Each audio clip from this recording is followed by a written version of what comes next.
Assalamualaikum warahmatullahi wabarakatuh. Eh, Motor penulis ini sekarang udah umur 62.000 km. Mungkin ya termasuk separuh bahaya ya, rata-rata. Umur sudah 5 tahun, hampir 5 tahun. Dan ya ternyata penyakit-penyakit yang dialami oleh motor ini bukanlah penyakit-penyakit yang bisa dideteksi dari servis rutin. Jadi problem motor ini bukan dari sesuatu yang bisa dideteksi oleh servis rutin. Jadi ada problem tangki karatan. Tangki karatan ini nggak pernah jadi bagian dari servis rutin. Nggak tahu orang saya ngecek apakah di tangki bensin di dasarnya banyak serbuk atau enggak. Terus yang dari tangki karatan ini beberapa kali problem ya. Pertama ganti pompa karena serbuknya itu menghambat di pompa ya, karena ternyata filter bensin bawaan motor itu enggak bagus ya untuk menyaring debu karat. Jadi percuma ada filternya tapi ya efeknya minim. Berikutnya ganti satu set filter sama pelampungnya, mahal juga, 650 atau berapa gitu, sama ongkosnya 700. Ya saat itu penulis lupa bahwa filter bensinnya dari Orisinil itu ternyata cepat bobol, cepat menghalangi. Terus yang berikutnya ya ganti filter sama servis injektor, karena ya filter bensinnya Yamaha itu ternyata tidak menghalangi debunya masuk ke injektor.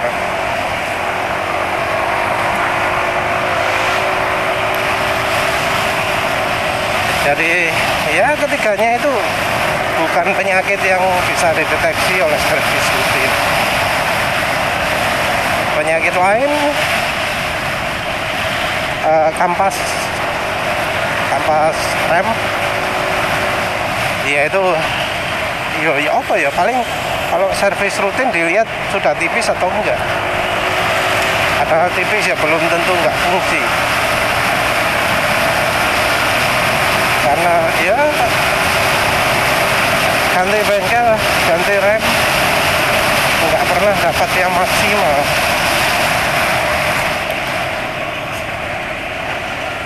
Kalau untuk kampas rem, rekomendasi penulis adalah merek Federal ya. Walau sama pabriknya dengan AHM, tapi secara kualitas beda. Merek Aspira belum coba. Bohong nggak merek Aspira untuk Yamaha. Kalau merek Federal ada. Masalah lain komstir nggak senter. Ya bisa sih dideteksi oleh servis rutin, tapi ya jarang juga servis rutin yang mendeteksi komstir. Terus sama satu lagi, oh ya, bearing ban depan ternyata sudah rusak karena ya sering kena banjir. Kelihatan sudah warna kuning gitu ya, karena stempelnya wis habis. Apa mana ya penyakit? Aki sudah ganti sekali, tapi itu ya karena penulis khawatir aja, karena setiap start kok tadi roto angel gitu ya. Sebelum mati sama sekali penulis ganti. Ya itu bukan bukan dideteksi dari servis rutin. Mana ganti pel juga ya,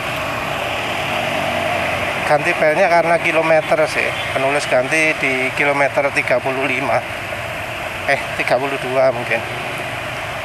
Itu sudah melebihi dari warning V-beltnya yang ada di speedometer yang 25.000 km. Begitupun komentarnya aneh, 32 sudah rata-rata, ini berarti pemakainya ngebut luar kota gitu ya. Padahal ya lihat umur ya harusnya wes wayahe ganti, kenapa kok pakai komentar seperti itu ya. Tapi ya otomatis dari problem-problem yang terjadi di motor penulis itu nggak ada kaitannya dengan servis rutin ya. Bahkan ya setiap kali servis mesti ono ae keluhan. Jadi setiap kali servis kan bodi dibuka mesti ono ae baut sing gak rapet. Oh iya, oli suspensi depan juga ganti. Jadi oli suspensi depan itu menulis ganti karena ya gerakan suspensi depan wis liar. Berapa kali? 2 kali ya. Jadi yang namanya suspensi depan itu harus diganti ya, karena oli itu pasti akan cepat rusak kalau jalannya ya seperti kayak penulis gini. Biasanya kalau di drain sudah warna hitam, nah itu telat, atau abu-abu itu telat, itu sangat telat. Harusnya oli di drain itu nggak nunggu warnanya berubah, warnanya masih tetap coklat bening gitu ya. Kalau sampai hitam, abu-abu, putih, ada putih-putihnya, itu telat itu. Ya memang kalau oli suspensi orang acuannya cuma bocor apa enggak. Selama nggak bocor nggak diganti, padahal ya salah. Kalau suspensi, gerakan suspensi depan liar, setang itu getar naik turun ketika lewat jalan nggak rata, atau jadi bunyi dadap padahal nggak menyentuh gundukan atau apa. Nah itu waktunya ganti oli suspensi depan. Biasanya kalau gantinya nggak telat ya nggak perlu ya ganti seal, cukup ganti olinya tok. Di drain ganti gitu. Soal masanya gantinya itu tergantung dari penggantiannya ya. Kalau gantinya pakai dicampur bensin segala, yo pasti akan pendek umurnya, karena bensin akan sangat memperencer oli suspensinya. Tapi ya balik lagi lah ya. Ya pengalaman menulis untuk motor ini menunjukkan bahwa ya yang namanya servis rutin itu sesuatu yang gak perlu lah. Penulis juga gak perlu yang namanya servis throttle body. Injektor itu diganti karena ada karat. Throttle body juga diperbaiki karena yang nyervis itu nggak ngerti bahwa problemnya terjadi karena injektornya bermasalah. ISC dibenahi yang ternyata kemudian membuat ISC-nya nggak bisa langsung normal, RPM-nya ketinggian. Yang sayangnya kemudian diakali sehingga sekarang motor jadi poros, top speed berkurang, akselerasi ya rasanya turun ya mungkin 1 detik.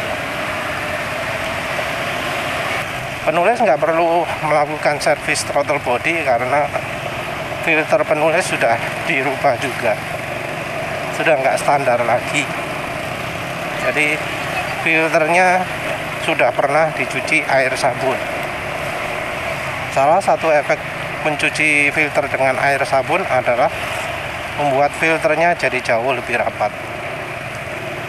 Karena lebih rapat, debu lebih sulit masuk. Performa sendiri setelah filternya dicuci air sabun tidak banyak berubah. Jadi sebelumnya top speednya 113, setelah filternya cuci air sabun ya tetap 113. Jadi nggak banyak efek cuci air sabun itu terhadap performa. Tapi yang jelas kondisi throttle body betul-betul bersih. Nah, ISC ada kotorannya waktu di servis. Itu rasanya karena pernah terjadi resonatornya yang ada di saluran udara dari filter ke throttle body itu patah. Jadi posisi resonator itu adalah antaranya filter dan throttle body. Di situ ada pipa keluar terus melengkung sedikit.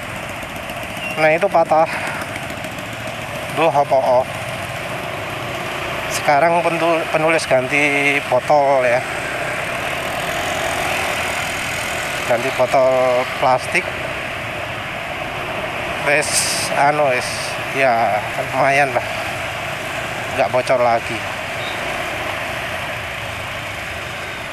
Kalau oli ya tentu penulis ganti sendiri.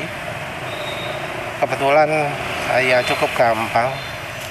Kalau ganti sudah ratusan kali ya tetap bagus. Penulis pakai bantuan seal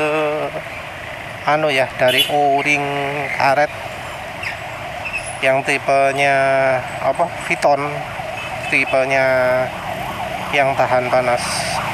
Sebenarnya karet biasa pun bisa ya, tapi penulis pakai Viton. Ya kebetulan itu hasil nyetok beli seal untuk tujuan uji melar oli, yang ternyata oli itu nggak begitu bikin melar, termasuk juga minyak goreng.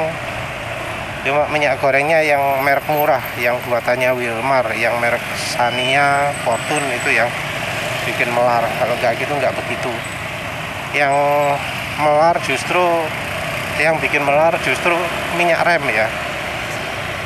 Jadi minyak rem itu lebih bikin melar, terutama merek AHM.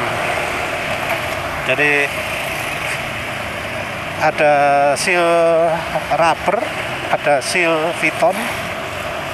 Keduanya melar, tapi yang parah melarnya yang karet. Jadi minyak rem merek AHM itu sangat bikin melar seal. Kulan penulis monitor sendiri. Diceknya mungkin agak lama sih ya. Sekarang sudah 62.000 km 5 tahun belum ganti kulan ya. Warnanya sudah gelap, sudah sangat gelap ya, hampir hitam. Gantinya kapan ya? Oh ya, kulannya juga sudah penulis tambahi Cleo. Jadi bawaan dari pabrik itu terus penulis tambahkan sampai betul-betul full melebihi tutupnya itu. Ya, sampai sekarang nggak ada masalah soal overheat atau macam-macam. Jadi kalau soal kulan yang merek Yamaha itu Yamaha Loop itu lumayan ya. Kalau motornya Honda, baiknya ganti ya kulannya. Kalau punya motor Yamaha kalau punya motor Honda baru ya baiknya semuanya cairan yang ada di motor itu ganti kalau bisa. Mulai dari oli suspensi, minyak rem, kulan, tentu oli mesin, oli gardan. Sebenarnya kalau bisa ya stempadnya juga diganti ya.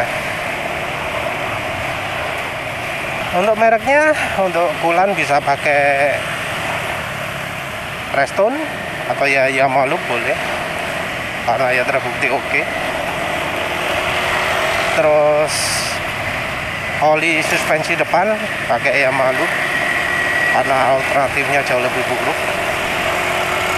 Jumbo lumayan tapi jarang, biasanya pakai GPA, Global Petro Amerika, yang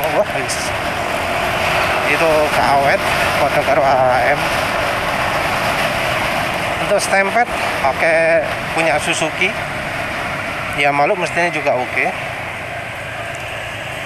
Untuk oli gardan, oli mesin pakai ya dari, kalau sungkan pakai oli diesel atau oli mobil pakai merek Yacho atau Proam. Oh, harganya nggak mahal-mahal banget. Proam VR30 itu 80.000, VR50 125.000. Ya intinya ya, tanpa servis rutin ternyata problem-problem yang terjadi bukan dari sesuatu yang mudah diamati dari servis rutin.